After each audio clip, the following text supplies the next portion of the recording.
तो dear student, आपका बहुत बहुत स्वागत है। आप देख रहे हैं मास्टर साहब और हमारा नाम है आयुष। तो स्टूडेंट, आज के इस वीडियो में जो टॉपिक हम लोग स्टार्ट करने वाले हैं उसका नाम है वेक्टर। वेक्टर का ये है लेक्चर नंबर 1। तो जो भी नए बच्चे हैं चैनल को सब्सक्राइब करके बेल नोटिफिकेशन दबा दीजिए और शामिल हो जाइए फूफा जी की क्लास में। तो चलिए स्टूडेंट, आज का जो टॉपिक है वेक्टर उसको स्टार्ट करते हैं। आप लोगों का बहुत ज़्यादा कमेंट और मैसेज आ गया था कि सर वेक्टर हम पढ़े हैं लेकिन समझ में नहीं आ रहा है, एकदम जीरो लेवल से हीरो लेवल तक का समझा दीजिए। तो आज का ये वीडियो देखने के बाद वेक्टर जो है आपका गुलाम हो जाएगा। सारा जितना भी आपका कंफ्यूजन प्रॉब्लम है सब दूर हो जाएगा, ठीक है। और क्लास 11 के फिजिक्स में तो वेक्टर इंपॉर्टेंट है ही, साथ में जो मैथ स्ट्रीम वाले भैया दीदी हैं उनके लिए भी वेक्टर टॉपिक बहुत ज़्यादा इंपॉर्टेंट है। क्यों? क्योंकि क्लास 12 के मैथ में भी ये टॉपिक आपको पढ़ना है। तो सर हमें 2 बार पढ़ना होगा? नहीं, ये एक बार आप पढ़ जाइएगा, आपका क्लास 12 वाला भी काम ऑटोमेटिक हो जाएगा। अब चलिए स्टूडेंट स्टार्ट करते हैं। जो हमारा आज का टॉपिक है वेक्टर, उसको हम लोग स्टार्ट करते हैं। अब वेक्टर जो है स्टूडेंट ये अकेले नहीं है, वेक्टर का एक भाई है जिसका नाम है स्केलर। और स्केलर और वेक्टर का जो कहानी है वो क्लास 9 से ही स्टार्ट हो जाता है। अब आप कहेंगे सर एक बार याद कराइए। तो क्लास 9 में जब आपके फिजिक्स के टीचर आए थे तो सबसे पहले वो क्या डिफिनीशन लिखाए थे फिजिक्स में? यही लिखाए थे कि वेक्टर किसे कहते हैं और स्केलर किसे कहते हैं। और आप लोग खूब रट्टा मारे थे कि वेक्टर क्या है, स्केलर क्या है। रट्टा मारे थे कि नहीं मारे थे? क्या मारे थे कि स्केलर के पास मैग्नीट्यूड होता है, वेक्टर के पास डायरेक्शन और मैग्नीट्यूड दोनों होता है। हम भी जब क्लास 9 में थे तो खूब रट के याद किए थे, लेकिन कन्फ्यूजन था कि क्या होता है मैग्नीट्यूड, क्या होता है डायरेक्शन, क्या होता है, ये सब कुछ भी नहीं आ रहा है। ठीक, तो आपके साथ भी वो प्रॉब्लम है, तो टेंशन नहीं लीजिए, एकदम जीरो से स्टार्ट कर रहे हैं। पहले जो पुराना वाला जो है उसको थोड़ा सा रिफ्रेश करते हैं। तो स्केलर का स्टूडेंट डिफिनीशन आप क्या पढ़े थे वो बताइए। तो स्केलर का हम लोग खूब अच्छे ढंग से रटे थे क्या कि ए फिजिकल क्वांटिटी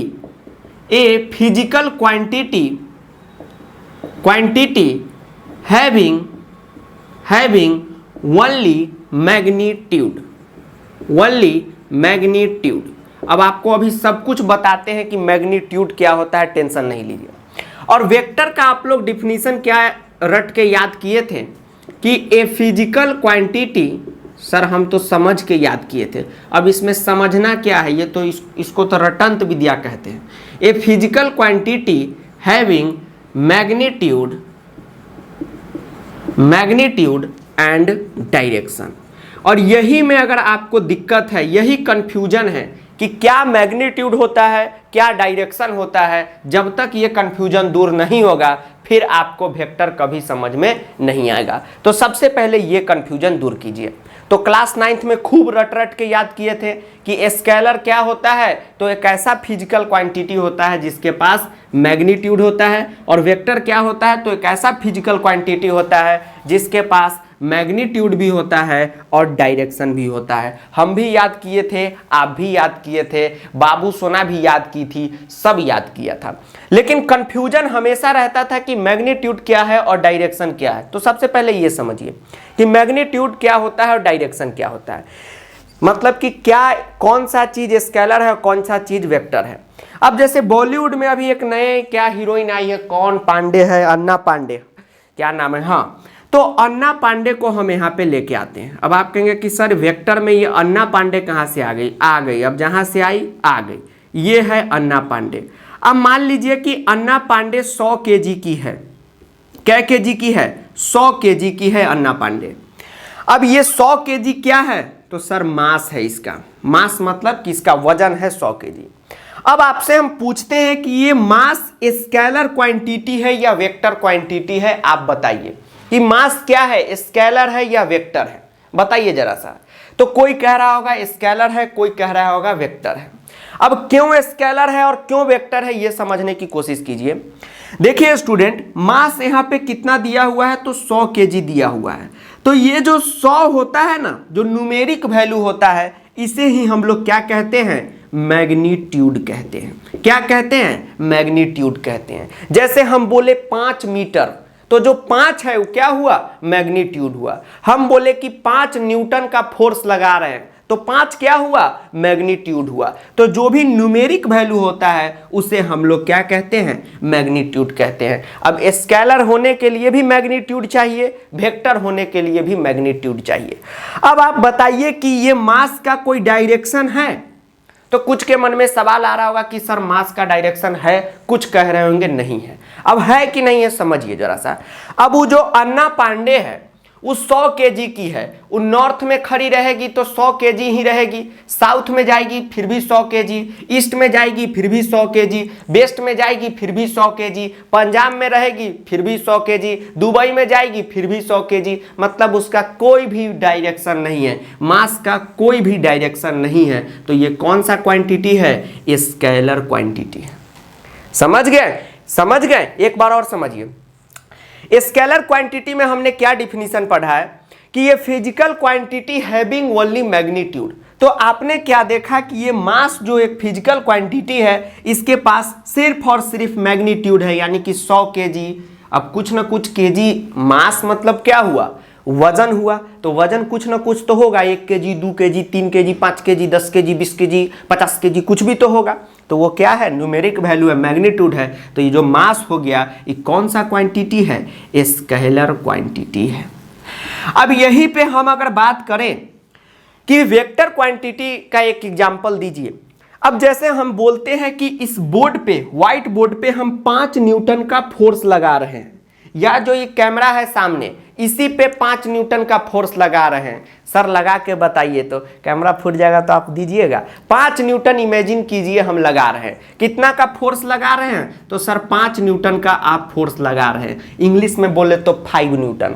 अब देखिए क्या इसके पास मैग्नीट्यूड है, तो यस सर 5 इसके पास न्यूमेरिक वैल्यू है, ये क्या है, मैग्नीट्यूड है। और क्या इसके पास डायरेक्शन है, फोर्स का डायरेक्शन होता है। अगर हम आपसे कहें कि 5 न्यूटन का हम फोर्स लगा रहे हैं तो उसका कोई ना कोई डायरेक्शन होगा। जैसे कैमरे की तरफ लगा रहे हैं तो बेस्ट डायरेक्शन है, मतलब इस डायरेक्शन में। अगर इधर लगा रहे हैं तो इधर डायरेक्शन है, इधर लगा रहे हैं तो इधर डायरेक्शन है। लेकिन मास का कोई भी डायरेक्शन नहीं है। तो ये मास कौन सा क्वांटिटी है, स्केलर क्वांटिटी है। और ये फोर्स कौन सा क्वांटिटी हो गया, वेक्टर क्वांटिटी हो गया, क्योंकि इसके पास क्या है, डायरेक्शन है। तो अभी आप एक बहुत अच्छी चीज समझ चुके हैं कि स्केलर क्वांटिटी क्या होता है और वेक्टर क्वांटिटी क्या होता है। और ये समझना बहुत ज़्यादा जरूरी था, क्योंकि जब तक ये समझ में नहीं आएगा कि स्केलर क्या है, वेक्टर क्या है, तब तक कंफ्यूजन बना रहेगा। तो स्केलर ऐसे चीज को कहेंगे जिसके पास सिर्फ और सिर्फ मैग्नीट्यूड हो। ठीक है, अब चलिए आगे बढ़ते हैं। अब चलिए स्टूडेंट आपको पढ़ाते हैं टाइप्स ऑफ वेक्टर, यानी कि वेक्टर के कितने टाइप होते हैं। उससे पहले एक खास चीज आपको बताते हैं और फिर इसके बाद ट्रायंगल लॉ पढ़ाएंगे और एक क्वेश्चन करा देंगे फिजिक्स का, और आज का जो लेक्चर है उसको फिनिश कर देंगे। फिर नेक्स्ट लेक्चर में हम लोग मिलेंगे। तो वेक्टर में स्टूडेंट 3 चीज जो होता है वो बहुत ही ज्यादा इंपॉर्टेंट होता है। पहला होता है लेंथ, दूसरा होता है सपोर्ट, और तीसरा जो हमारा होता है उसका नाम होता है सेंस। अब आइए एक एक करके बताते हैं कि ये तीनों होता क्या है।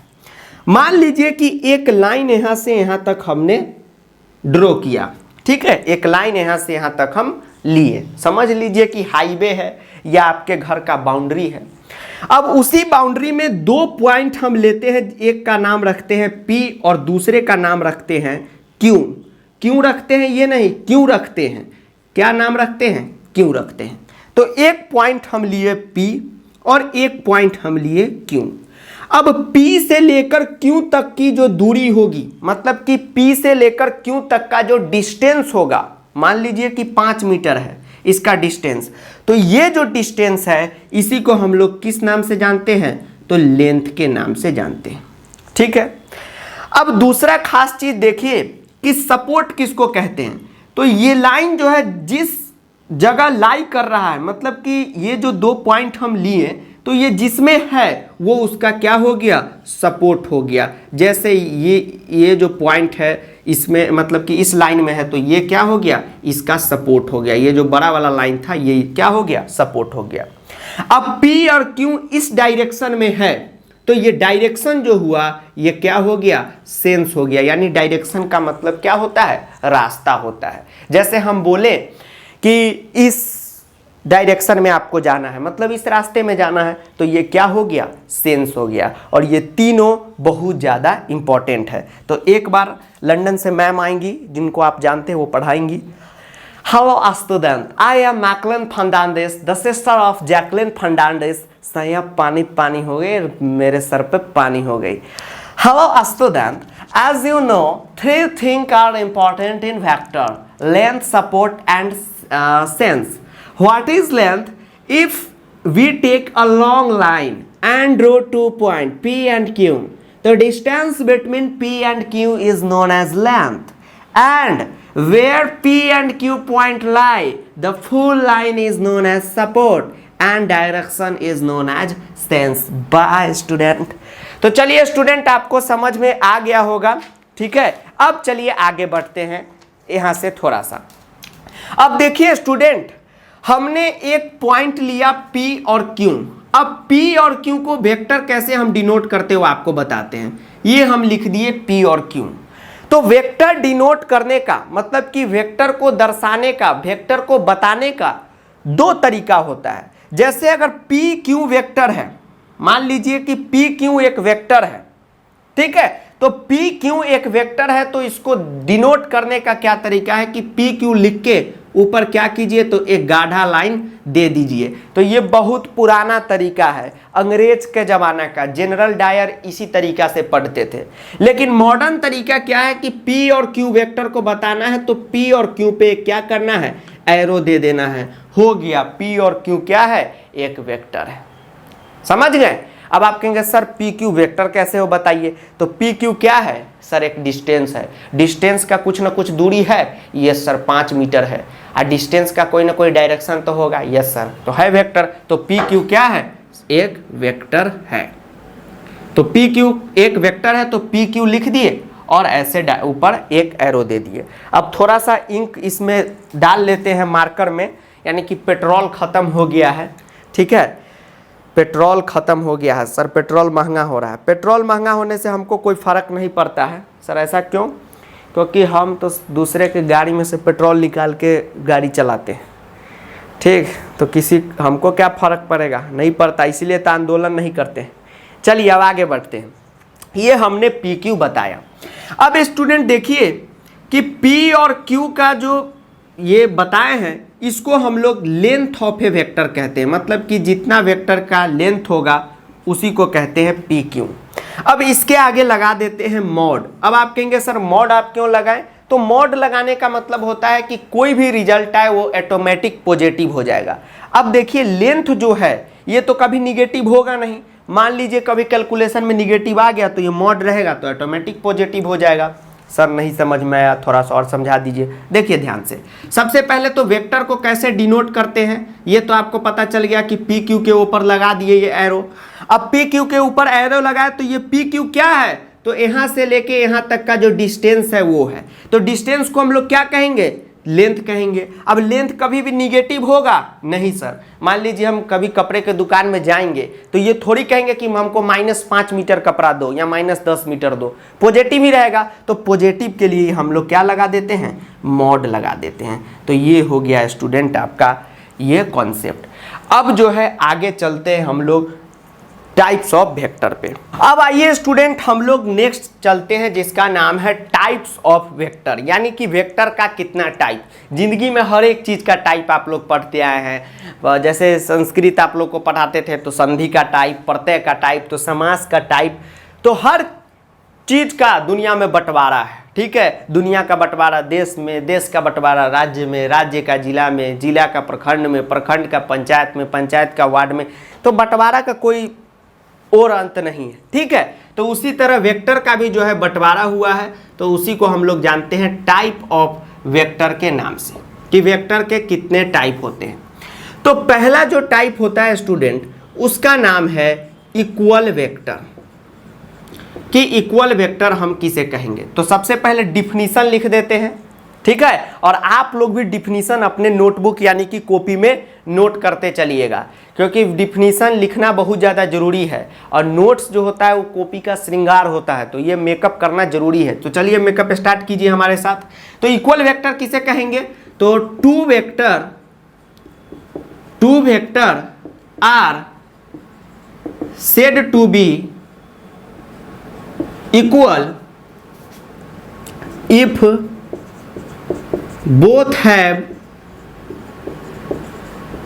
same magnitude and direction.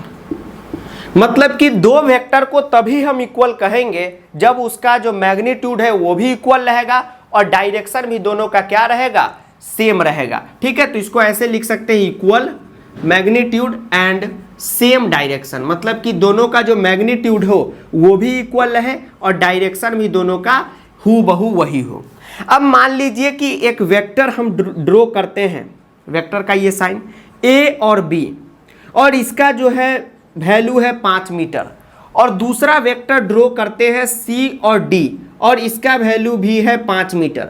तो आप देखेंगे कि नाम बदल गया वेक्टर का। ये है वेक्टर ए बी, तो हम लोग ऐसे लिखेंगे vector A B equal to 5 metre, और ये है vector C D equal to 5 metre. तो आप देखेंगे स्टूडेंट कि इसका डायरेक्शन भी क्या है, सेम है। अरे दोनों एक ही डायरेक्शन में ना है, यस सर। और दोनों का क्या है, वैल्यू भी सेम है, मैग्नीट्यूड भी सेम है।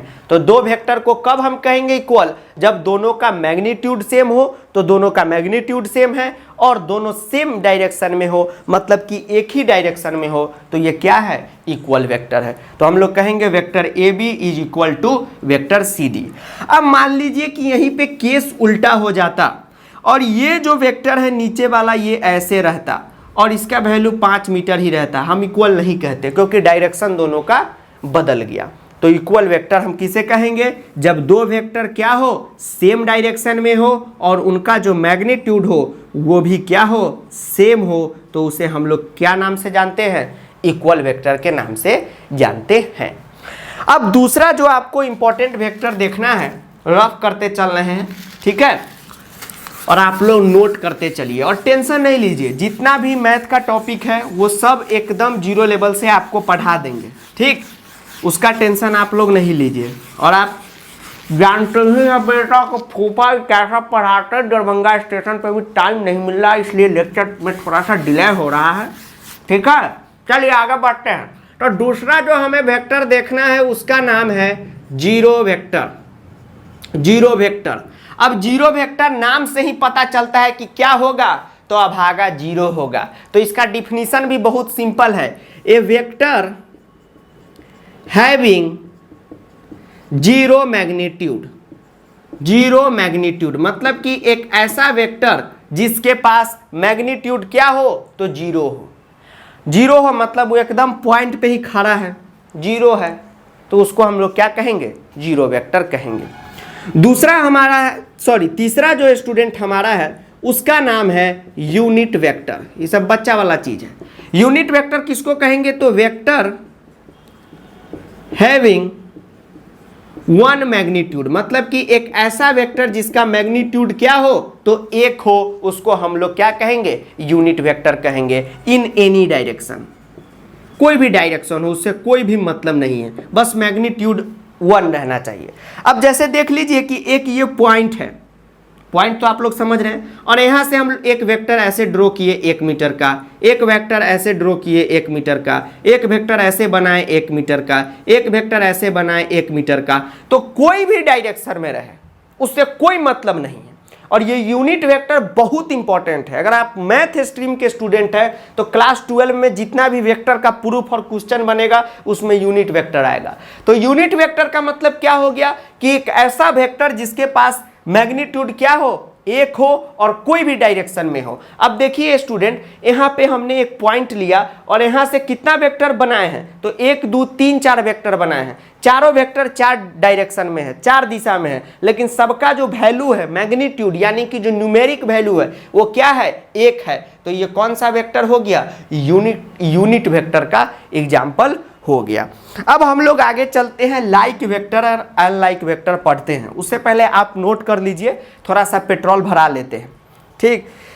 सर आप जो है ऊपर से मार्कर में पेट्रोल लगाते हैं, अंदर में डालिए सर, इंजन में टंकी खुल गया।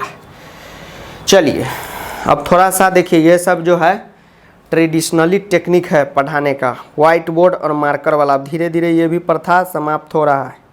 चलिए, सबका अपना अपना इम्पोर्टेंस है, ठीक है। ये सब है क्या, अब नया नया स्मार्ट बोर्ड आ गया है, तो स्मार्ट बोर्ड हो गई कटरीना, ये सब हेमा मालिनी। अभी भी इसका राज है, ड्रीम गर्ल है। चलिए आगे बढ़ते हैं। अब बॉलीवुड का कितनों उम्र दराज आदमी हो जाए, 100 बरस 200 बरस का बुढ़वा सब हो जाता है, स्वीकारता ही नहीं कि हम बुढ़वा हैं। इधर 60 बरस में आदमी बेड पकड़ लेता है, सरकारों रिटायर कर देता है क्या। ये सब तो 60 बरस में शादी विवाह करता है। चलिए आगे बढ़ते हैं। इनका कहानी को भी अगर सीबीएसई सिलेबस में जोड़ दे तो और मज़ा आ जाएगा पढ़ने का। क्या बकवास लगेगा, एकदम एकदम बकवास। अब दूसरा जो हमें पढ़ना है उसका नाम है लाइक वेक्टर। वो फेसबुक पे लाइक होता है वो वाला नहीं है। लाइक वेक्टर किसको कहते हैं कि two vector are in same direction, मतलब कि दो वेक्टर रहे कोई भी और सेम डायरेक्शन में रहे तो उसको हम लोग लाइक वेक्टर कहते हैं, फेसबुक वाला लाइक। अब मान लीजिए कि मार्क जुकरबर्ग एक अंकल है, उनका भी ये वेक्टर है ए बी, ठीक। और नीचे से अपने कौन है, बिल गेट्स अंकल है, उनका भी एक वेक्टर है सी डी। अब देखिए दोनों सेम डायरेक्शन में है, एक ही डायरेक्शन में है, तो हम कहेंगे क्या, ये दोनों लाइक वेक्टर हैं, ठीक। अब दूसरा आता है अनलाइक वेक्टर। कौन सा वेक्टर, अनलाइक वेक्टर। तो इसी का ठीक अपोजिट कि two vector are unlike, two vector are in opposite direction, मतलब कि दो वेक्टर क्या हो, अपोजिट डायरेक्शन में हो। इसको हमारे देहात में एक कहावत है, एगो ईर घाट और एगो बीर घाट। जो समझ गए होंगे वो नीचे कमेंट कीजिएगा। तो मान लीजिए कि एक वेक्टर ऐसे है ए और बी और दूसरा वेक्टर ऐसे है, तो दोनों का देखिए डायरेक्शन अलग है, एक इधर आ रहा है और एक उधर जा रहा है, एक ईर घाट दूसरा बीर घाट। तो ऐसे वेक्टर को क्या कहेंगे, तो अनलाइक वेक्टर कहेंगे। समझ गए। चलिए अब जो है दो सबसे इंपॉर्टेंट वेक्टर आपको बताते हैं, फिर निगेटिव ऑफ ए वेक्टर बताते हैं, हो जाएगा। टाइप्स ऑफ वेक्टर में हमें बस इतना ही पढ़ना है। और उसके बाद जो मोस्ट इंपॉर्टेंट है, जहां से सिलेबस ही स्टार्ट होता है, द ट्रायंगल लॉ, उसको करते हैं स्टार्ट। तो चलिए इसको करते हैं रफ।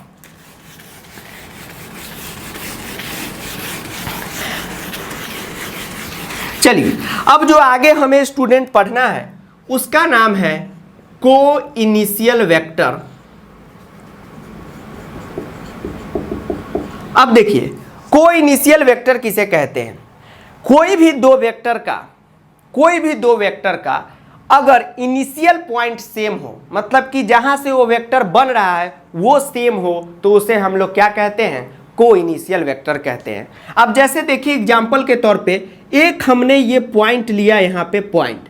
अब यहां से एक वेक्टर ऐसे ड्रॉ किए, ठीक, ए और बी, ध्यान से देखिए ए और बी, और दूसरा वेक्टर नीचे ऐसे ड्रॉ किए यहां पे तो ए है ही, मतलब ए सी, हाँ रख लीजिए।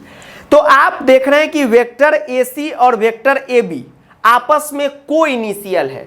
क्यों, क्योंकि दोनों का जो इनिशियल पॉइंट है, मतलब कि स्टार्टिंग पॉइंट है, वो बिल्कुल सेम है, ठीक। एक वेक्टर यहां से स्टार्ट हो रहा है और एक वेक्टर यहां से स्टार्ट हो रहा है, तो स्टार्ट एक ही जगह से हो रहा है, भले उन दोनों का डायरेक्शन अलग है, तो इसको हम लोग क्या कहेंगे, को इनिशियल वेक्टर कहेंगे।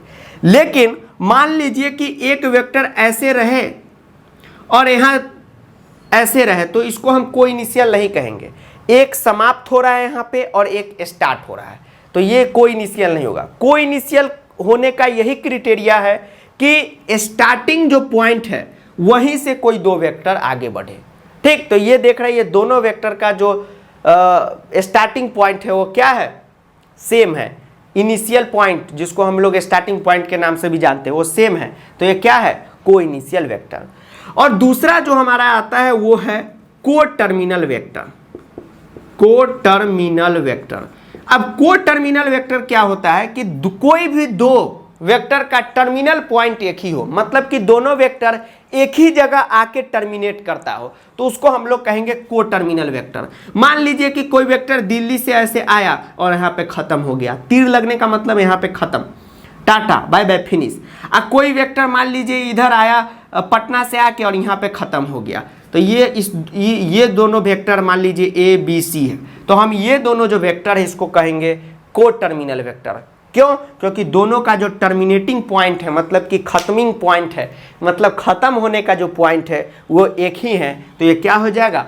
को टर्मिनल वेक्टर। तो ये को इनिशियल और को टर्मिनल में हमेशा स्टूडेंट लोग कंफ्यूज होते रहते हैं। तो एक बात ध्यान में रखिएगा कि इनिशियल का मतलब ये होता है कि जहां से वेक्टर स्टार्ट हुआ हो, ठीक है, सॉरी, दोनों वेक्टर का इनिशियल पॉइंट सेम हो, और को टर्मिनल का दोनों वेक्टर का टर्मिनल पॉइंट सेम हो। ठीक, तो इसको नोट कर लीजिए। अब जो है एक चीज आपको पढ़ाते हैं, उसका है निगेटिव ऑफ ए वेक्टर, ठीक है, और टाइप्स ऑफ वेक्टर में ये लास्ट टॉपिक है। चलिए उसके बाद हम लोग मेन सिलेबस पे आ जाएंगे, ट्रायंगल लॉ पे, फिर एक क्वेश्चन कराएंगे और आज का जो क्लास है वो फिनिश हो जाएगा। और ट्रायंगल लॉ का डेरिवेशन भी करा देंगे, इसलिए टेंशन नहीं लीजिएगा, और बहुत ईजी डेरिवेशन है। क्लास 10th का आप लोग ट्रिग्नोमेट्री तो हल्का फुल्का याद है ना, sine square theta plus cos square theta equal to 1, और साइन थीटा का फार्मूला कॉस थीटा का फार्मूला अपने आप डेरिवेशन हो जाएगा। सर इतना इजी है? इजी है बेटा, फूफा जी जो टॉपिक पढ़ाते हैं वो इजी ही होता है, ठीक है। चलिए अब चलिए स्टूडेंट, अगला जो इंपॉर्टेंट पॉइंट आपको पढ़ाते हैं उसका नाम है निगेटिव ऑफ ए वेक्टर, मतलब कि वेक्टर का निगेटिव क्या होता है। अब जैसे देखिए कि एक वेक्टर हम ड्रॉ किए, वेक्टर ए और बी। अब इसका वैल्यू मान लीजिए ए वेक्टर है, ठीक, इसका वैल्यू लिख दिए, और दूसरा वेक्टर ड्रॉ कर दिए सी और डी। तो यहाँ पे ए बी वेक्टर का जो वैल्यू है वो क्या है? तो ये है, ए है, तो जो सी डी वेक्टर का वैल्यू हो जाएगा, ये उल्टा है तो ठीक इसके निगेटिव हो जाएगा, यानी माइनस ए। ठीक, तो इसी को कहते हैं निगेटिव ऑफ द वेक्टर, ठीक है। ए से बी ए वैल्यू, तो सी से डी इसका ठीक उल्टा निगेटिव, ठीक है। अब चलिए स्टूडेंट हम लोग चलते हैं अपने मोस्ट इंपॉर्टेंट टॉपिक, जहां से सिलेबस जो है पढ़ना स्टार्ट हो जाएगा, क्योंकि टाइप्स ऑफ वेक्टर, वेक्टर होता क्या है, ये सब तो लगभग सभी को पता ही था। अब हम लोग पढ़ेंगे ट्रायंगल लॉ, जो बहुत ही ज़्यादा इंपॉर्टेंट है। और अगर आपका क्लास 12th में मैथ सब्जेक्ट है, सर अभी तो गए नहीं क्लास 12th में, तो गए नहीं है तो जाएंगे ना, मैथ स्ट्रीम है तो और ही ज़्यादा इंपॉर्टेंट है, क्योंकि आपको तो मैथ में ये एक टॉपिक ही पढ़ना है, ठीक है। फिजिक्स में भी सर, मैथ में भी, हाँ सेम ही है, मैथ में थोड़ा सा ज़्यादा पढ़ना है, प्रूफ वगैरह भी पढ़ना है, ठीक है। चलिए, और क्लास 11th में पढ़ लेंगे तो ये बोनस हो जाएगा आपके लिए। आप कहेंगे अरे तुम हो क्लास 12th में इस। तो यहाँ तक स्टूडेंट आपने जो जो पढ़ा वो सब था बेसिक, और अब हम लोग चलते हैं अपने असली सिलेबस में। तो आपके मन में क्वेश्चन होगा कि सर अभी तक जो भी पढ़ाए हैं वो सब हमको बेवकूफ़ बना दिए, तो बेवकूफ़ नहीं बनाए हैं, उतना अगर आपके ध्यान में नहीं रहेगा तो फिर वेक्टर समझ ही नहीं आएगा, ठीक है। अब चलिए स्टार्ट करते हैं हमारा नेक्स्ट टॉपिक, और यहाँ से पढ़ाई जो है बहुत ही इंपॉर्टेंट है। टॉपिक का नाम है एडिशन ऑफ वेक्टर, यानी कि वेक्टर का एडिशन, यानी कि वेक्टर को हम लोग कैसे जोड़ते हैं। तो आज तक आप लोग जिंदगी में जब भी जोड़ने का काम किए हैं, ऐसे तो सबका तोड़ने का काम होता है, आपका जो जोड़ने का जो आप काम किए हैं वह हमेशा स्केलर में किए हैं। सर कैसे? अगर मान लीजिए कि हम बोले कि 5 kg को जोड़िए 2 kg से, ठीक है, 5 किलो को 2 किलो से जोड़ना है, ठीक, ऐड करना है, तो आप कहेंगे कि सर 7 किलो हो जाएगा। अब इसमें हम कह दिए कि 3 किलो और जोड़ दीजिए, तो आप यहाँ पे 3 किलो और जोड़ देंगे, ये टोटल हो जाएगा 10 किलो। तो ऐसे एडिशन को हम लोग क्या कहते हैं? स्केलर एडिशन कहते हैं, ठीक। मान लीजिए कि हम एक जो वजन नापने वाला जो मशीन होता है, वेट कैलकुलेटिंग मशीन, उस पर हम खड़े हो गए, मेरा वजन आया 50 kg, आप भी खड़े हो जाइए, आपका जितना वजन होगा उसमें ऐड हो जाएगा, ठीक। तो ये जो एडिशन है इसको हम लोग क्या कहते हैं? स्केलर एडिशन कहते हैं। लेकिन वेक्टर के एडिशन में कहानी बदल जाती है। इसका जो एडिशन है वह एक अलग ढंग से होता है, इसमें हम ऐसे नहीं ऐड कर सकते हैं। अब आप कहेंगे सर ऐसा होता क्यों है? तो वो आपको बताते हैं। मान लीजिए कि आप ही के अंकल जो है सैलमोन अंकल, ठीक, उनका हमने एक यहाँ पे कार ले लिया। कार मतलब घर नहीं, कार मतलब कि उनका एक चढ़ने वाला कार ले ली, ठीक है, किसका, सैलमोन अंकल का। अब बताइए आप हमको, यहाँ पे जो है एक हमने कार सैलमोन अंकल का ले लिया। अब इसके 2 चक्के यहाँ पे हम लगा देते हैं। 3D नहीं है 2D है तो 2 चक्का रहेगा, ठीक, 3D रहता तो 4 चक्का दिखता। अब एक चक्का में हवा कम है। अब हम क्या कर रहे हैं, इस कार को आगे बढ़ाने के लिए यहाँ पे 10 न्यूटन का फोर्स लगा रहे हैं, ठीक है। अब मान लीजिए कि आपको भी बुला लिया गया कि आप भी इसमें कुछ फोर्स लगाइए, तो आप थोड़े से हैं खुरपाती दिमाग के, तो आप क्या काम करेंगे, इधर से ही फोर्स लगा देंगे। कितना न्यूटन का, 10 न्यूटन का। अब बताइए कि इसका रिजल्ट क्या होगा। तो 10 न्यूटन इधर से भी लग रहा है, 10 न्यूटन इधर से भी लग रहा है, ठीक, तो रिजल्ट 0 हो जाएगा। तो इसका मतलब ये हुआ कि इस पे तो फोर्स लग ही नहीं रहा है, यही ना हुआ, यस सर यही हुआ। इसीलिए अब मान लीजिए कि आप अगर इधर से ही फोर्स लगाना स्टार्ट कर दिए, तब तो ये 10 न्यूटन इधर 10 न्यूटन इधर, ये कार सीधा जाने के बजाय खाई में ही चला जाएगा, ठीक। तो ऐसा नहीं है कि अब हमको अगर पूछे कि कितना न्यूटन का फोर्स लग रहा है तो हम 10 + 10 यहाँ पे कह दे कि हाँ 20 न्यूटन का फोर्स लग रहा है, गलत हो जाएगा। क्यों, क्योंकि ये फोर्स जो है वेक्टर है, और वेक्टर में हम लोग को मैग्नीट्यूड तो बताना ही बताना है कि हाँ मैग्नीट्यूड क्या है, न्यूमेरिक वैल्यू क्या है, साथ में डायरेक्शन भी बताना है, जो स्केलर एडिशन से पॉसिबल नहीं है। समझ रहे बात को, अब थोड़ा सा और समझिए। जैसे वहाँ पे 5 किलो था और 5 किलो और हम जोड़ दिए, 10 किलो हो गया, लेकिन इसमें ऐसा नहीं है। अब यही जो 10 न्यूटन का फोर्स है, ये मान लीजिए इधर से लगता, तो इधर से भी 10 न्यूटन, इधर से भी 10 न्यूटन। मान लीजिए कि कोई हमको इधर से भी 10 न्यूटन फोर्स से धक्का दे रहा है और कोई इधर से भी 10 न्यूटन फोर्स से धक्का दे रहा है, तो हमारा तो रिजल्टेंट एकदम 0 रहेगा, हम अपने जगह से टस से मस भी नहीं होंगे, ठीक। और अगर स्केलर एडिशन कर दे तो 10 + 10 तो 20 हो गया, तो ये तो क्वेश्चन गड़बड़ हो गया। इसके लिए वेक्टर एडिशन का साइंटिस्टों ने, यानी कि जो आपके जो चचा सब थे, न्यूटन चा, ये सब जो थे, नया एक फार्मूला इजाद किए कि वेक्टर एडिशन कैसे किया जाता है। तो उसमें पहला जो उन्होंने थ्योरम दिया, ठीक है, साइंटिस्ट ने, उसका नाम था ट्रायंगल लॉ ऑफ एडिशन, ठीक, triangle law of vector addition. मतलब कि ट्रायंगल लॉ लगाकर हमें वेक्टर का क्या करना है, एडिशन करना है, मतलब कि ऐड करना है। अब triangle law of vector addition पढ़ने से पहले एक छोटा सा बेसिक कॉन्सेप्ट आपके दिमाग में हमेशा रहना चाहिए, क्योंकि बेसिक ही आप लोग का गड़बड़ रहता है, इसलिए समझ नहीं आता, ठीक है। ऐसे तो छोटी बच्ची हो क्या, समझ नहीं आता।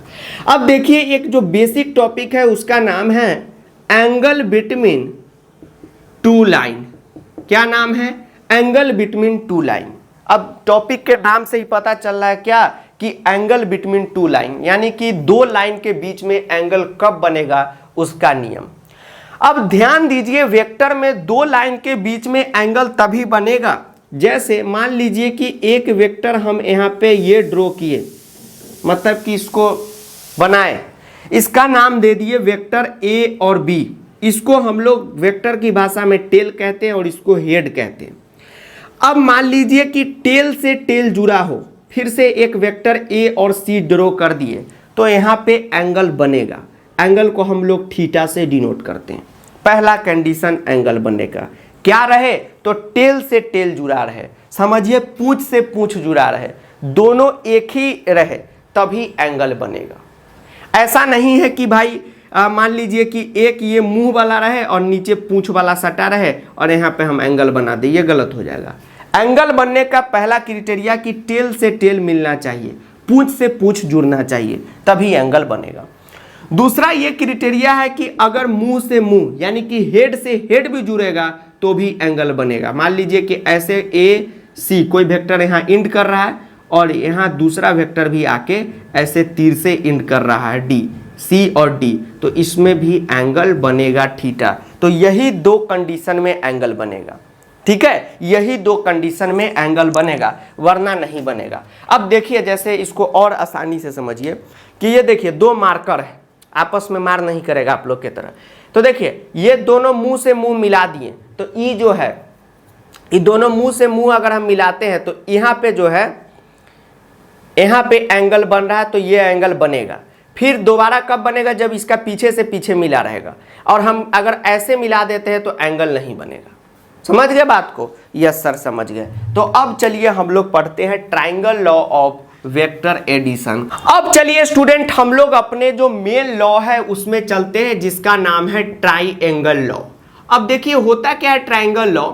तो ट्राइंगल लॉ का बहुत स्टूडेंट क्या करते हैं, फार्मूला को रट लेते हैं और क्वेश्चन बना लेते हैं, क्वेश्चन बन जाएगा। लेकिन ट्राइंगल लॉ को अगर आप एक बार समझ लीजिएगा तो जो पेचीदा क्वेश्चन है, ठीक है, जो एकदम मुश्किल क्वेश्चन है, वो भी ऑटोमेटिक बनेगा। और अभी आपका जो क्लास 11th का एग्जाम होगा उसमें भी ट्राइंगल लॉ का पूरा डेरिवेशन यानी कि प्रूफ आपसे पूछेगा। अब ट्राइंगल लॉ जो है ना, ये थोड़ा सा टेटिया टॉपिक है, थुत्थुर है। हमारे बिहार के भाषा में एक लैंग्वेज होता है थुत्थुर, वही है थुत्थुर। ये जल्दी बच्चा को समझ में आता नहीं रहता है, लेकिन अगर पेशेंस बना के आखिरी तक आप इसको देखिएगा तो ऑटोमेटिक ये आपको समझ में आएगा। और इतना अच्छा से समझ में आएगा कि आप अपने जो क्लास के स्टूडेंट है, बाबू सोना है, फिजिक्स मैथ के टीचर हैं, उनको भी समझा दीजिएगा। ठीक, बस थोड़ा सा पेशेंस बना के रखिएगा, क्योंकि एक एक चीज़ जो है सीधा तोड़ के आपके दिमाग में घुसा देंगे। जो दिक्कत होगा ना समझने में, वो सब बता देंगे, टेंशन नहीं लीजिएगा। तो सबसे पहले लिखते हैं इसका स्टेटमेंट, क्योंकि कोई भी प्रूफ का स्टेटमेंट लिखना बहुत ज़्यादा जरूरी होता है। तो स्टेटमेंट कहता है कि इफ टू वेक्टर, यानी कि कोई भी दो वेक्टर ले लीजिए। अब वेक्टर का मतलब क्या हुआ, जैसे वेक्टर ए बी, जैसे वेक्टर सी डी, तो कोई भी दो वेक्टर हम लेते हैं। If two vector can represent, मतलब कि दो वेक्टर जो हम लेते हैं वो रिप्रेजेंट कर रहा है क्या, तो two side of a triangle, मतलब कि किसी ट्राइंगल के दो साइड को वो रिप्रेजेंट कर रहा है। अभी सब बताएंगे, अभी बस हल्का फल्का समझिए। If two vector can represent two side of a triangle, मतलब कि कोई भी दो वेक्टर किसी ट्राइंगल के दो साइड को रिप्रेजेंट कर रहा है, then two side of a triangle in a order, मतलब कि एक ही ऑर्डर में, अभी सब समझाएंगे। Then third side represent its resultant taken in reverse order. अब ध्यान से देखिए, सबसे पहले समझिए कि ये ऑर्डर किस वाला का नाम है। ऑर्डर का मतलब होता है कि जैसे हम और आप एक ऑर्डर में चल रहे हैं, तो इसका मतलब ये हुआ कि अगर हम इस दिशा में मटुक के चल रहे हैं तो आप भी ठीक मेरे पीछे इसी दिशा में यानी कि डायरेक्शन में मटुक के चलेंगे। मान लीजिए कि हम कहें कि ये जो मार्कर है और ये दूसरा मार्कर, ये मार नहीं करेगा आपस में, नाम है मार्कर। ठीक, आप लोग मारपीट करते हैं, नहीं सर हम नहीं करते हैं। देखिए ये है मार्कर। अब हम कहें कि ये दोनों मार्कर जो है एक ही ऑर्डर में चल रहा है, तो इसका मतलब है कि ये अगर ऐसे जा रहा है तो दूसरा भी ऐसे जा रहा है, ये थोड़ा सा ऐसे डाउन हुआ तो ये भी ऐसे डाउन हुआ। और हम कहें कि दोनों एक ऑर्डर में नहीं है, तो ये इधर से जा रहा है, ये कहीं भी जाए, इससे क्या मतलब, समझ रहे बात को। अगर हम कहें कि हम और आप एक ही ऑर्डर में हैं, तो हम कलकत्ता जा रहे हैं तो आप भी कलकत्ता जा रहे हैं, ठीक है। अगर हम कलकत्ता जा रहे हैं, आप दिल्ली जा रहे हैं, तो ऑर्डर अलग हो गया। तो वही कह रहा है कि कोई भी दो वेक्टर को हम लेते हैं और वो रिप्रेजेंट करता है two side of a triangle को, मतलब कि किसी भी ट्राइंगल का दो साइड को रिप्रेजेंट करता है, तो जो तीसरा साइड होगा वो क्या होगा, तो रिजल्टेंट होगा, लेकिन उसका जो ऑर्डर होगा वो क्या होगा, तो रिवर्स होगा। मतलब अगर ये ऐसे जा रहा है तो थर्ड साइड ऐसे आएगा, समझ गए। और रिजल्टेंट का मतलब हो गया सम, और यही वेक्टर का तो सम यानी कि एडिशन आपको निकालना है। तो चलिए टू वेक्टर को लेते हैं। अब मान लीजिए कि एक वेक्टर हमने लिया O और X, O और X वेक्टर हम यहां पे लिए ये, और दूसरा वेक्टर जो है हम यहां पे लेते हैं X और Z। अब यहीं पे आपके मन में सवाल होगा कि सर आप बोले हैं कि two vector can represent two side in a order, मतलब कि दो साइड तो सर आप बना दिए, लेकिन सर ये ऑर्डर में कहाँ है, एक ऐसे जा रहा है एक ऐसे जा रहा है ऑर्डर में। कैसे, देखिए ये इस डायरेक्शन में जा रहा है तो ये भी इसी ऐसे ही निकल जाएगा, एक ही ऑर्डर में इसको बोलेंगे। अब किसी के मन में सवाल होगा कि सर हम तो ऐसे लिखेंगे, OX वेक्टर है, दूसरा वेक्टर यहीं से OZ, ई न हुआ सर सेम डायरेक्शन में, हुआ, बिल्कुल सही आप जा रहे हैं, लेकिन टू वेक्टर क्या रिप्रेजेंट कर रहा है, तो two side of a triangle को रिप्रेजेंट कर रहा है। तो क्या हम ऐसे ऐसे लाइन देते चलेंगे तो क्या ट्राइंगल कभी बनेगा, नहीं बनेगा। ट्राइंगल के लिए हमें क्या करना पड़ेगा, तो एक साइड ऐसे ले रहा है तो तुरंत दूसरा साइड ऐसे घुमाना होगा और तुरंत तीसरा साइड ऐसे घुमाना होगा, समझ गए, क्योंकि हमें ट्राइंगल लॉ पढ़ना है, ठीक है। टू जो वेक्टर, दो वेक्टर है, वो क्या रिप्रेजेंट कर रहा है, ट्राइंगल को रिप्रेजेंट कर रहा है, ठीक। तो ऑर्डर सेम होने का मतलब हुआ कि एक ही डायरेक्शन में, ये देखिए एक ही डायरेक्शन में है, जा रहा है ऐसे। तो जो तीसरा साइड बनेगा वो क्या होगा, जो तीसरा साइड बनेगा, इसको अच्छे ढंग से रंगते हैं, रुकिए। तो हमने एक वेक्टर लिया O और X, और एक यहाँ पे है O और Z, तो ये जो तीसरा साइड बनेगा, ठीक, यही OZ क्या होगा, तो इस वेक्टर का रिजल्टेंट होगा, मतलब कि ये दोनों साइड का जो सम होगा यानी कि जोड़ होगा वह तीसरे साइड के इक्वल होगा। लेकिन मान लीजिए कि ऑर्डर में है तो ये ऐसे जा रहा है ऐसे जा रहा है, तो फिर ऐसे आना चाहिए तब तो ट्राइंगल बनेगा, तो ऐसे ना आके क्या लेंगे, रिवर्स डायरेक्शन में हम लोग लेंगे, ठीक है। तो ये हो गया triangle law of vector addition. अब इसका हम लोग करते हैं प्रूफ। तो आप समझ गए, एक हमने ऐसे लिया, फिर ऐसे लिया, फिर ऐसे आना चाहिए, लेकिन जो थर्ड साइड है उसको हम लोग क्या ले रहे हैं, तो रिवर्स में ले रहे हैं, ठीक। अब चलिए आगे चलते हैं प्रूफ पे, तो और चीज जो है आपका धीरे धीरे क्लियर होता चलेगा, ठीक। सर इंक बार बार क्यों कम हो जाता है, किसी का मन में सवाल होगा। तो देखिए इसमें क्या है कि ये जो है जब तक भींगा हुआ रहेगा, शायद कभी इससे आप लोग लिखे होंगे, स्केच कलर को देखते हैं बार बार सूख जाता है, यस सर, तो उससे तो हल्का फल्का कभी कभी ना पेंट करते हैं, लगातार चलता ही रहता है। अच्छा सर ऐसी बात है, हाँ ऐसी बात है, समझ रहे बात को। सर रफ क्यों कर दिए, सर रफ कर दिए क्योंकि बड़ा फिगर बनाएंगे, बड़ा नहीं बनाएंगे तो कैमरा में दिखेगा ही नहीं, नहीं दिखेगा तो समझ में ही नहीं आएगा, और ऐसे भी तो आप लोग छोटी बच्ची है, समझ थोड़ी आता है।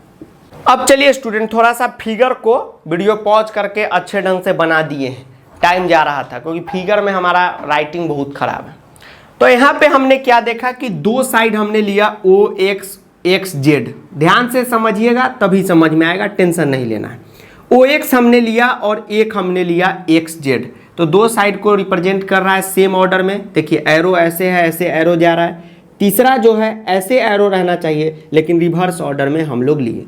इसका नाम A, B और R रख दिए। सर इसका नाम C नहीं रख सकते, रख सकते हैं, लेकिन आपको पता है कि ये दोनों साइड का जो सम होगा, यानी कि ये जो दोनों वेक्टर का सम होगा, ऐड होगा, जो दोनों वेक्टर का जोड़ होगा, इक्वल होगा, वो किसके इक्वल होगा, तो यही थर्ड साइड के इक्वल होगा, ठीक। अब आपके मन में सवाल होगा कि सर हम बचपन से पढ़ते आ रहे हैं कि जब भी ट्राइंगल के दो साइड को जोड़ते हैं तो सर थर्ड साइड से बड़ा होता है, यहाँ पे इक्वल हो जाएगा। हाँ ये वेक्टर है, यहाँ कुछ भी पॉसिबल है, ठीक। तो थर्ड साइड के इक्वल यहाँ पे हो गया।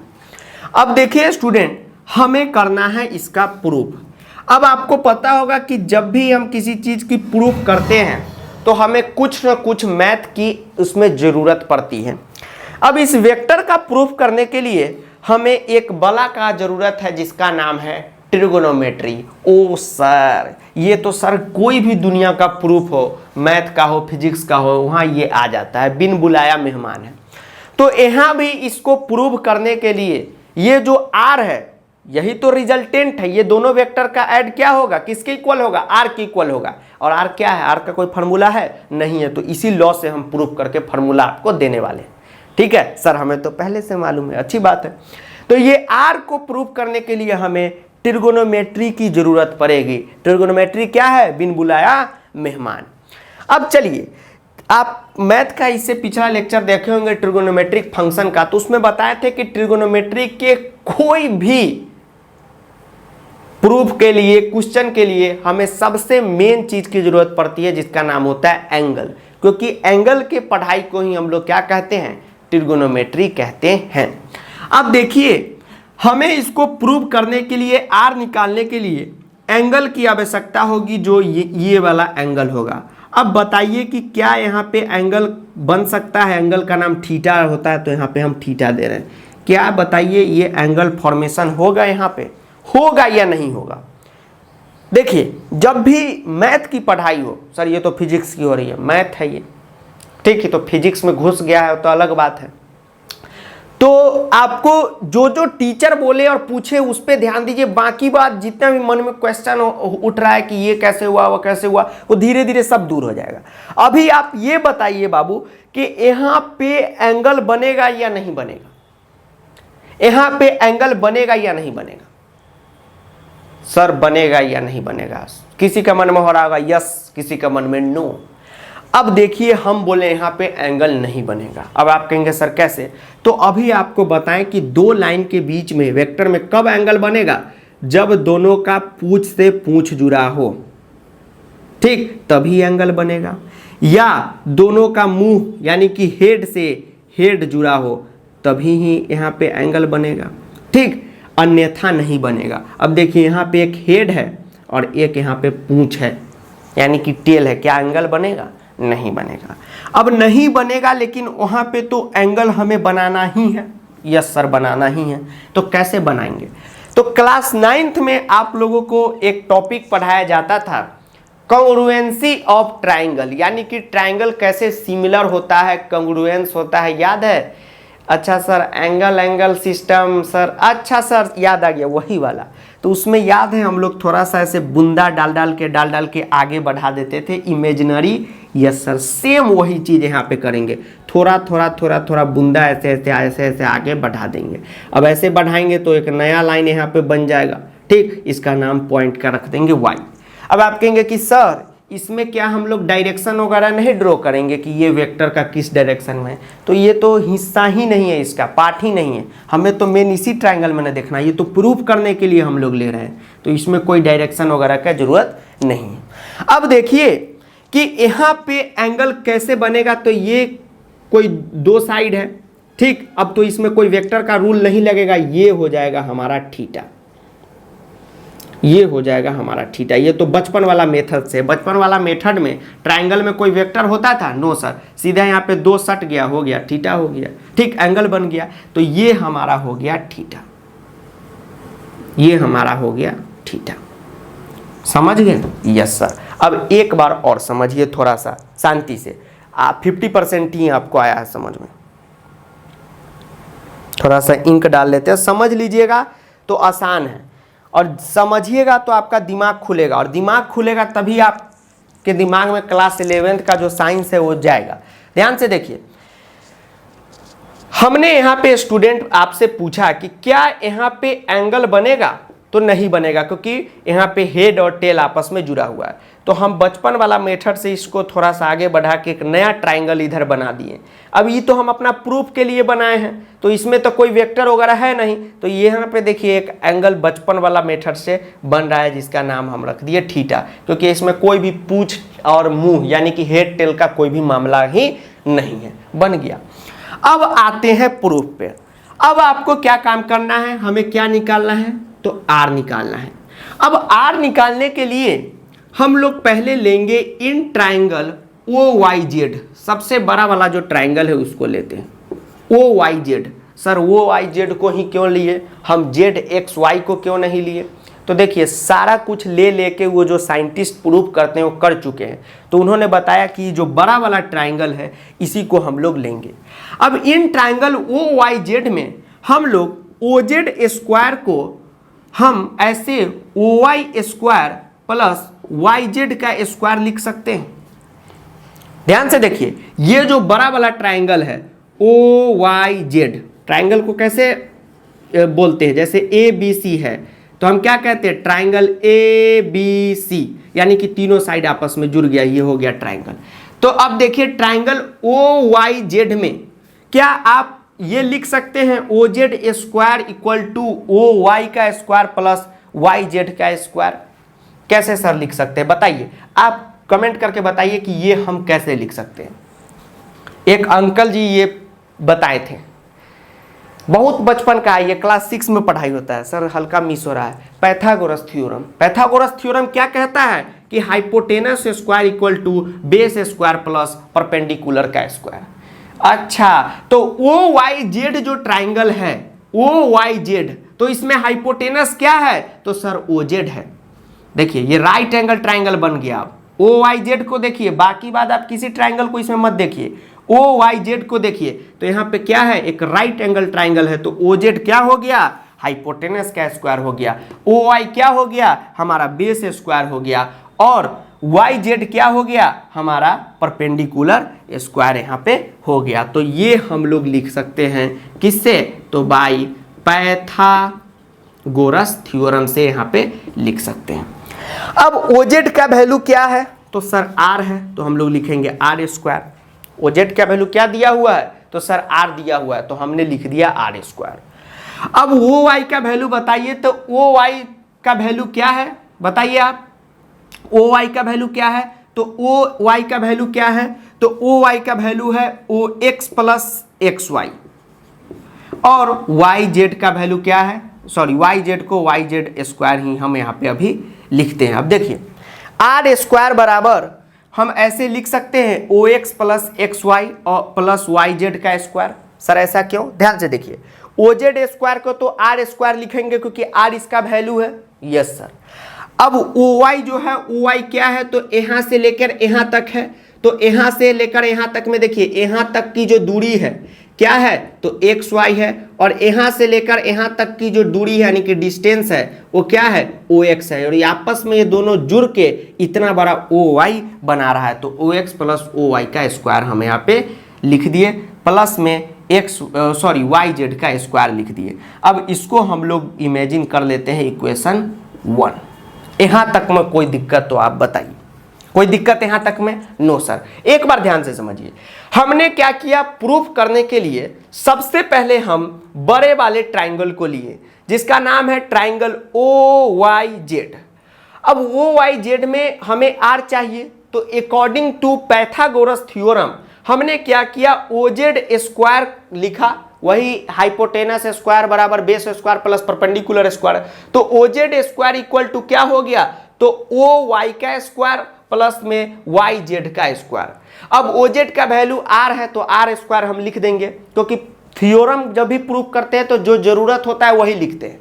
अब OY को हम लोग क्या लिख सकते हैं, तो देखिए OY जो है ये दो चीज से मिलके बना है, OX और XY ये दोनों आपस में जुड़ेगा तब इतना बड़ा OY को बनाया है। तो हम लोग लिख दिए OX प्लस XY का स्क्वायर, ठीक है, और YZ का स्क्वायर। ये हो गया इक्वेशन 1। अब इतना में आपको कोई दिक्कत, नो सर।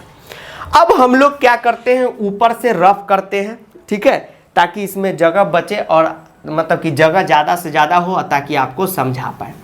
अब ध्यान से देखिए, अब चलिए ये इसको कर दिए रफ। अब हमें क्या करना है, दूसरा ट्राइंगल इसमें लेना है, ट्राइंगल लेना है XYZ। इन ट्राइंगल XYZ, अब XYZ में आपको साइन थीटा निकालना है और कॉस थीटा निकालना है। निकाल के बताइए तो साइन थीटा और कॉस थीटा क्या होगा। बहुत सिंपल है, बहुत सिंपल है, निकाल के बताइए। देखिए ये भूल जाइए ट्राइंगल को, XYZ ट्राइंगल लीजिए, ये हो गया हमारा XYZ। तो साइन थीटा, थीटा के सामने वाला को हम लोग क्या कहते हैं, परपेंडिकुलर कहते हैं, और ये जो है ये हाइपोटेनस हो गया। तो बताइए साइन थीटा का फॉर्मूला क्या होता है, P/H। तो P/H से थीटा के सामने वाला परपेंडिकुलर तो क्या हो जाएगा, तो सर YZ हो जाएगा, और बटे में हाइपोटेनस क्या है, तो XZ है, तो XZ यहाँ पे हो गया। ठीक सर, ये कैसे हो गया सर, दिमाग से हल्का जा रहा है। 11th में साइंस लिए हैं, अब 10th वाली बात है नहीं, ठीक है, कि 2 रात 3 रात पढ़ेंगे सब मतलब हो जाएगा मामला सेट। यहाँ दिमाग लगाना होगा। देखिए in triangle X Y Z, तो ये X Y Z, X Y Z ये ट्राइंगल आया। अब एक्स वाई जेड में हम आपसे पूछ रहे हैं साइन थीटा का वैल्यू बताइए। सर साइन ही क्यों, टैन भी ले सकते हैं। जो थ्योरम प्रूफ किया वो पूरा चीज लेके प्रूफ किया होगा, तब उसको पता चला कि साइन कॉस से होता है, तो हम लोग को बता दिया, तो हम लोग डायरेक्ट वही करते हैं। ठीक है, तो साइन थीटा हम लिए, तो थीटा के सामने वाला क्या होता है, परपेंडिकुलर होता है। परपेंडिकुलर क्या है, वाई जेड है, तो वाई जेड हम ऊपर लिए क्योंकि फार्मूला होता है पी/एच, अभी पढ़ के आए 10th में। और हाइपोटेनस क्या है, तो एक्स जेड हम लिए। कॉस थीटा, तो कॉस थीटा के सामने वाला परपेंडिकुलर और नीचे ये हाइपोटेनस हो गया और ये हो गया बेस, तो कॉस थीटा का फॉर्मूला क्या होता है, बेस बाई हाइपोटेनस, तो क्या हो जाएगा एक्स वाई और हाइपोटेनस क्या है एक्स जेड, तो ये हमारा हो गया। ठीक है, ये हो गया। अब आपसे हम कहें क्या हम लिख सकते हैं Y Z equal to sine theta X Z, yes sir लिख सकते हैं। ऐसे नहीं लिखेंगे, ऐसे लिखेंगे X Z sine theta. Sir sine theta X Z ना होगा, अरे 2 × 3 लिखे या 3 × 2 लिखे, बात तो बराबर ही है। Yes sir. अब चलिए कॉस थीटा को क्या लिख सकते हैं, तो सर वही लिख सकते हैं एक्स वाई इक्वल टू आप एक्स जेड कॉस थीटा लिख सकते हैं। एक्स जेड कॉस थीटा लिख सकते हैं, यस सर। इसमें कोई दिक्कत, नो सर इसमें कोई दिक्कत नहीं। अब क्या काम करना है कि आपको इसको सॉल्व करना है। अब देखिए यहाँ पे R square equal to O X का वैल्यू यहाँ पे नहीं पता है, लेकिन हमें एक्स वाई का वैल्यू पता चल गया है, तो हम लोग जो हैं यहाँ पे ओ एक्स प्लस एक्स वाई, तो ओ एक्स का वैल्यू क्या है, देखिए ओ से लेके एक्स तक का वैल्यू क्या है, ए है, तो ओ से लेके एक्स तक का वैल्यू को हम ए रखते हैं। और एक्स वाई का वैल्यू क्या है, तो एक्स जेड कॉस थीटा है, तो प्लस में एक्स जेड कॉस थीटा, घबराइए नहीं, फिर रिकैप कराएंगे, का स्क्वायर देंगे, प्लस में वाई जेड का स्क्वायर है, तो वाई जेड क्या है, तो ये है, तो X Z square sine, Y Z का स्क्वायर ना है, तो X Z sine theta square, ये हो गया इक्वेशन 1 यहाँ पे आया। कोई यहाँ पे दिक्कत है, नो सर। चलिए एक बार और से समझिए, समझ लीजिएगा तो जिंदगी भर के लिए याद रहेगा। In triangle O Y Z में, ये बड़ा वाला ट्राइंगल में हम क्या किए, पैथागोरस थ्योरम लगा के आर जो है हाइपोटेनस है, तो उसका आर का वैल्यू निकालना है, तो वो जो हाइपोटेनस वाला फार्मूला है वो लगाएं, तो O Z square equal to ये आया। फिर आर स्क्वायर ओ जेड का वैल्यू आर डाल दिए। ओ वाई कैसे बना, तो ओ एक्स और एक्स वाई मिलके ओ आई बना रहा है, तो ओ आई का वैल्यू डाल दिए। फिर वाई जेड रहा। अब ओ एक्स का वैल्यू यहाँ से यहाँ तक क्या लेट किए थे, माने थे, ए माने थे, तो ए लिख दिए। अब बताइए एक्स वाई का वैल्यू क्या है, ये आया, तो ये लिख दिए। अब बताइए वाई जेड का वैल्यू क्या आया, तो ये आया, तो ये वाई जेड का वैल्यू लिख दिए। कोई दिक्कत है, अब इसी को आगे सॉल्व कर देंगे, हमारा जो रिजल्टेंट है वो निकल जाएगा। कोई बड़ा बात नहीं है सॉल्व करना, नोट बना लीजिए ताकि ऊपर इसको सॉल्व करें।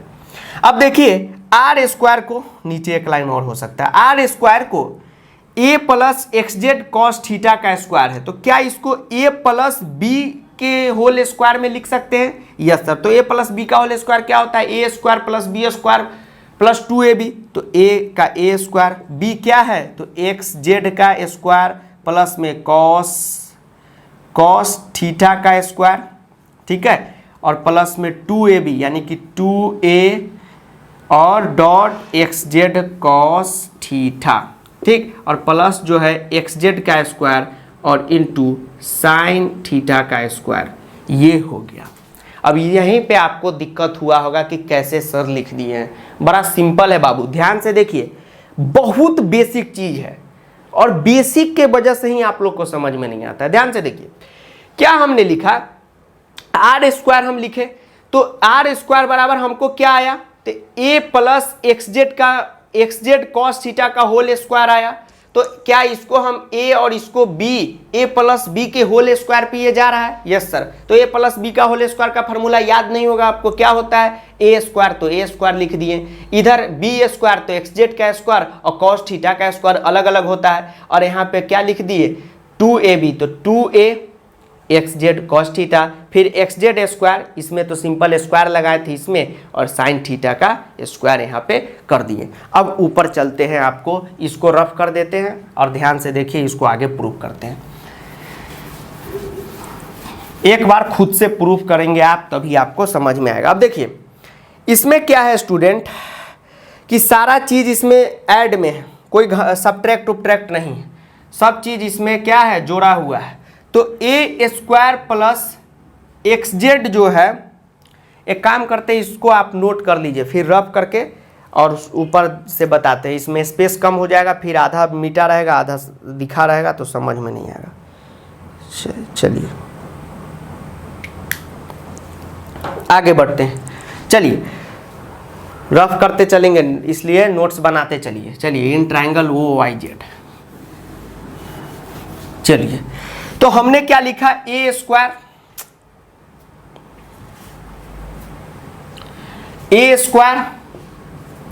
प्लस एक्स जेड का square cos square theta plus में 2a X Z cos theta plus में एक्स जेड का स्क्वायर और साइन स्क्वायर थीटा। अब बताइए कि यहाँ पे आर स्क्वायर इक्वल टू, तो आर स्क्वायर इक्वल टू हम ऐसे लिख सकते हैं ए स्क्वायर प्लस में एक्स जेड स्क्वायर को कॉमन लेके cos square theta plus sign square theta और प्लस में 2xz कॉस थीटा। अब आप कहेंगे सर कैसे, बता दीजिए। बहुत सिंपल है, देखिए यहाँ पे क्या था, X Z square cos square theta और X Z square sine square theta. तो ये दोनों में से हम क्या किए, एक्स जेड स्क्वायर को कॉमन ले लिए और cos theta square plus sine theta square कर दिए। अब देखिए ऐसा कर सकते हैं, क्यों, क्योंकि देखिए फिर से अगर आप इसको तोड़ के लिखिएगा एक्सपेंड करके, तो एक्स जेड स्क्वायर का एक बार इसमें मल्टीप्लाई हो जाएगा तो ये रिजल्ट आ जाएगा, फिर एक्स जेड स्क्वायर का इसमें मल्टीप्लाई ये हो जाएगा तो ये रिजल्ट आएगा। तो ये हम लिख सकते हैं। अब हम लोग क्लास 10th में पढ़े थे कि cos square theta plus sign square theta क्या होता है, 1 होता है, तो कैंसिल ही हो जाएगा, तो एक्स जेड स्क्वायर हमें बच जाएगा, ठीक है। और यहाँ पे प्लस में 2axz कॉस थीटा यहाँ पे हो जाएगा। अब तो यहाँ तक आपने देखा कि आर स्क्वायर इक्वल टू क्या आया, तो ए स्क्वायर एक्स जेड का square 2a into x Z cos theta. अब देखिए एक्स जेड का वैल्यू क्या हमने मान रखा है, b मान रखा है, तो एक्स जेड के जगह क्या करेंगे, b को यहाँ पे डाल देंगे, ठीक है। तो r equal to R square equal to A square plus B square, क्यों, क्योंकि एक्स जेड का वैल्यू हम लोग b लिए हैं, शुरू से भी डाल सकते थे, अभी भी डाल सकते हैं, वो 2ab कॉस थीटा। अब देखिए r equal to A square plus B square plus 2ab cos theta हमारा आ गया। अब स्क्वायर हटता है तो इधर क्या आ जाता है, अंडर रूट आ जाता है। तो यही हो गया हमारा रिजल्टेंट का formula, root under A square plus B square plus 2ab cos theta. Root कैसे आता है आपको बता देते, जिसको नहीं आ रहा। अगर ए स्क्वायर बराबर बी है तो हम लोग A equal to root under B लिखते हैं, रूट इधर आएगा तो स्क्वायर और स्क्वायर इधर जाएगा तो रूट। उसी तरह आर स्क्वायर को हमने ये लिख दिया, तो ये आ गया आपका रिजल्टेंट। अब कोई भी आज से फिजिक्स का क्वेश्चन आएगा, आज से क्या आएगा अभी थोड़ी देर में कराएंगे, तो उसमें रिजल्टेंट निकालने का यही फार्मूला हम लिखेंगे। प्रूफ करना कितना सिंपल था, तो बस ओ वाई जेड ट्राइंगल को हमें लेना था और ओ वाई जेड में पाइथागोरस थ्योरम लगा देना था, ठीक है। उसके बाद एक्स वाई जेड ट्राइंगल में साइन थीटा कॉस थीटा निकाल के और वो वैल्यू यहाँ पे पुट कर दिए, बस बन गया, ठीक। तो ये तो हो गया बुआ आपका क्या, रिजल्टेंट का प्रूफ। अब देखिए आपको अब मैग्नीट्यूड निकल गया, अब वेक्टर है तो मैग्नीट्यूड और डायरेक्शन दोनों होगा, तो अब डायरेक्शन का फार्मूला निकालते हैं। सर उसमें भी प्रूफ है इतना लंबा, उसमें नहीं है, ठीक है। सिर्फ मैग्नीट्यूड निकाल लिए, डायरेक्शन का सीधा फार्मूला है। बताते क्या, तो रफ कर देते हैं। अरे देखिए ए स्क्वायर एक्स जेड कॉमन लिए थे, ये दोनों को एक जगह लिख के कॉमन लिए हैं, ठीक है। चलिए मिटा दे इसको, रफ कर रहे हैं पूरा, यस सर कर दीजिए। चलिए देखिए लिखना कितना मेहनत से लिखते हैं क्या, मिटाना कितना आसान है। लिखने आता है तो नहीं, मिटाने आता है तो दोनों हाथ से मिटा सकते हैं। अरे बाप रे। अब चलिए अब हम लोग निकालते हैं डायरेक्शन। तो चलिए स्टूडेंट, अब हम लोग अभी तो रिजल्टेंट देख लिए, यानी कि मैग्नीट्यूड कैसे निकालेंगे। अब आपको बताते हैं डायरेक्शन कैसे निकाला जाएगा। अब आपके मन में होगा कि सर इसका भी इतना बड़ा प्रूफ होगा, तो इसका बहुत 1 मिनट का प्रूफ है सर। प्रूफ है कि फार्मूला है? फार्मूला है, ठीक है, टेंशन नहीं लीजिए। तो रिजल्टेंट तो आप निकाल लीजिएगा। अब देखिए डायरेक्शन में स्टूडेंट एंगल का रोल फिर से बहुत बड़ा होता है। तो मान लीजिए कि हम ये एंगल ले लेते हैं थीटा और यहीं से डायरेक्शन निकालते हैं। तो डायरेक्शन एंगल थीटा लिए मतलब कि tan थीटा हो गया। तो tan थीटा इक्वल टू क्या होता है? तो P/B होता है, P/B होता है। अब OYZ में P/B निकालिए। तो ये परपेंडिकुलर था, अभी फिगर फिर से ड्रॉ किए हैं, ठीक है, घचपच हो गया था। तो परपेंडिकुलर क्या है? तो YZ है। YZ है कि नहीं? Yes sir. और बेस क्या है? तो यहाँ पे OY है। बेस क्या है? तो OY है। अब देखिए YZ तो YZ है, लेकिन OY जो है वो क्या है? तो OX और XY से मिलके बना हुआ है। तो हम लोग लिखेंगे OX प्लस XY। अब देखिए YZ का वैल्यू क्या है? तो B साइन थीटा। कैसे आ गया सर? तो अभी प्रूफ में लाए थे B साइन थीटा। YZ या ZY एक ही चीज है, तो B साइन थीटा लिख देंगे। और OX का value A, yes sir, plus में XY का वैल्यू क्या आया था? तो सर B cos थीटा आया था। तो ये जो है हमारा क्या हो गया? फार्मूला हो गया डायरेक्शन का। अब चलिए एक सवाल आपके सामने लिखते हैं और आप क्या काम कीजिएगा, उसको बनाइएगा, ठीक है। वो बहुत सिंपल रहेगा, यही 2 फार्मूला लग के बनेगा। तो उसको सॉल्व हम करेंगे नहीं तो लेक्चर बहुत लंबा हो जाएगा। आप लोग कमेंट में क्या कीजिएगा? आंसर दीजिएगा। सही आंसर हम कमेंट में पिन करके रखेंगे, तो एकदम बना के बताइएगा जरूर। तो चलिए आपके सामने क्वेश्चन लिखते हैं। अब देखिए एक क्वेश्चन हमने यहाँ पे आपको लिख के दिखाया कि 2 force of A 5 Newton and 7 Newton act on A particle. मतलब कि 5 न्यूटन और 7 न्यूटन का कोई फोर्स है, वो किसी पार्टिकल पे एक्ट कर रहा है। पार्टिकल कोई भी हो सकता है, कुछ पे भी लग रहा है, ठीक है। एंगल बना रहा है 60 डिग्री का। तो आपको रिजल्टेंट निकालना है। तो क्या आप करेंगे? तो रिजल्टेंट बराबर अभी आपको क्या फार्मूला पढ़ाए हैं? तो सर आप पढ़ाएं A² प्लस B² प्लस क्या पढ़ाए हैं? तो 2AB cos थीटा आप पढ़ाएं। बस यही आपको क्या करना है, यहाँ पे लगा देना है। तो A यहाँ पे क्या हो जाएगा? 5 न्यूटन हो जाएगा। B यहाँ पे क्या हो जाएगा? 7 न्यूटन। थीटा का वैल्यू क्या हो जाएगा? 60 डिग्री हो जाएगा। तो डाल दीजिए, पुट कर लीजिए, वैल्यू निकाल के कमेंट आप खुद कीजिएगा। उसके बाद इसमें डायरेक्शन में निकालना है, तो tan थीटा निकालना है। तो अभी क्या tan थीटा का पढ़ाएं? तो B sine theta by A plus B cos theta. तो आपको क्या काम करना है? निकालना। जैसे मान लीजिए, अब बता भी देते हैं। देखिए 7 न्यूटन है, तो 7 और साइन 60। साइन 60 का वैल्यू हमको नहीं याद है, आपको याद है तो डाल के बना लीजिए, ठीक है। A का वैल्यू क्या हुआ? 5 और यहाँ पे B का वैल्यू कितना हुआ? 7 cos 60 डिग्री। बस ये वैल्यू पुट करना है। सेम इसी तरह यहाँ भी करना है। 5² प्लस 7² और प्लस 2AB, तो 5 × 7 cos 60 डिग्री, ठीक है। जो था वैल्यू पुट किया। अब इसको आगे क्या करना है? सॉल्व कर देना है, ठीक। सॉल्व कीजिए। 50 100 √109 के करीब आएगा, उसको तोड़ना है, ठीक। आप जो है बना के इसको क्या कीजिएगा? कमेंट कीजिएगा। तो देखिए कैसे ट्रायंगल लॉ से बन गया। अब हम इसमें रिजल्टेंट और tan थीटा क्यों निकाले? क्योंकि वेक्टर है, तो रिजल्टेंट से उसका मैग्नीट्यूड निकलेगा। ये tan थीटा से क्या निकल जाएगा? डायरेक्शन निकल जाएगा। तो जब भी लिखा रहे कि angle of 60 degree between them, find the resultant, जब भी रिजल्टेंट दिखा रहे तो ये फार्मूला लगाएंगे। R = ये वाला फार्मूला और tan = ये वाला फार्मूला, वैल्यू पुट करके बनना है, ठीक। तो इसको बना के रखिएगा। तो मिलते हैं अगले लेक्चर में, तब तक के लिए जय हिंद, वंदे मातरम, आदाब, नमस्कार, सत श्री अकाल, प्रणाम, धन्यवाद। वीडियो को दोस्तों के साथ एक बार शेयर करें, बाबू सोना के साथ 2 बार करें। Thank you.